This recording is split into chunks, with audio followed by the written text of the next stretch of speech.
மற்றவங்களை ஓவரா நம்புறதும் தனுசு ராசி தான், மற்றவங்களை ஓவரா கவுகிறதும் தனுசு ராசி தான். தனுசு ராசியை பொறுத்த வரைக்கும் சுகபோகமா வாழணும், பெரிய அளவில் ஸ்ட்ரெயின்லாம் எடுத்துக்க மாட்டாங்க. இயற்கையிலேயே நல்ல லெகசி இருக்கும், அல்லது பெரிய அளவில் பணம் சம்பாதிக்கக்கூடிய யோகங்கள்லாம் தனுசுக்கு உண்டு. சில பேர், ஒரு சில பேர், வெகு சில பேர் காலம் முழுக்க வேலை செஞ்சு கஷ்டப்படக்கூடிய நிலைமையும் தனுசு ராசியில் உண்டு. ஆனால் பெரும்பாலும் 75% அந்த தனுசு ராசி நல்ல பிறப்பு, நல்ல குடும்பம், நல்ல பணக்கார வசதி, பாரு எல்லாமே இருக்கும், லக்ஸுரி எல்லாமே இருக்கும். இதெல்லாம் இருந்தும் 1லேருந்து 100வது தனுசு ராசி நேயர்கள் வரைக்கும் முக்கியமான குணாதிசயம் நம்ம கவனிக்க வேண்டியது என்னன்னா, என்னப்பா வேணும் கடவுள் கேட்பாரு, எனக்கு ஒரு வீடு வேணும். எத்தனை? 5 கோடியில், ரைட், இந்த வச்சு.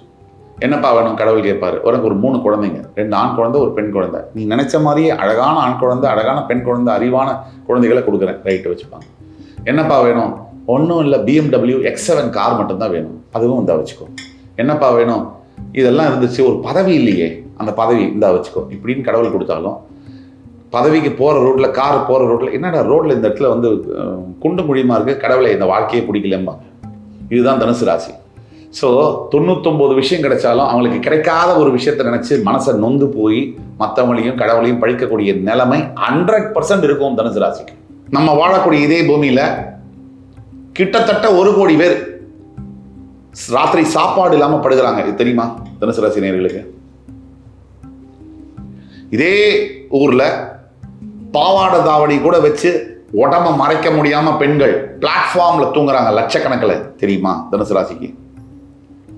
இதெல்லாம் இருந்தும் கூட எல்லா வசதியும் கடவுள் கொடுத்தோம். 3 வேளை சாப்பாடு, அருமையான வீடு வாசல், நல்ல சொந்த பந்தங்கள், அழகு எல்லாம் கொடுத்துருந்தோம்.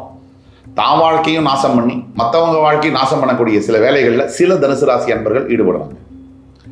பொதுவில் தனுசு ராசி நல்ல எண்ணங்கள், தெய்வ பக்தியெல்லாம் இருந்தோம். கோமாளி அப்படின்னா அது தனுசு ராசியை தான் சொல்லும்.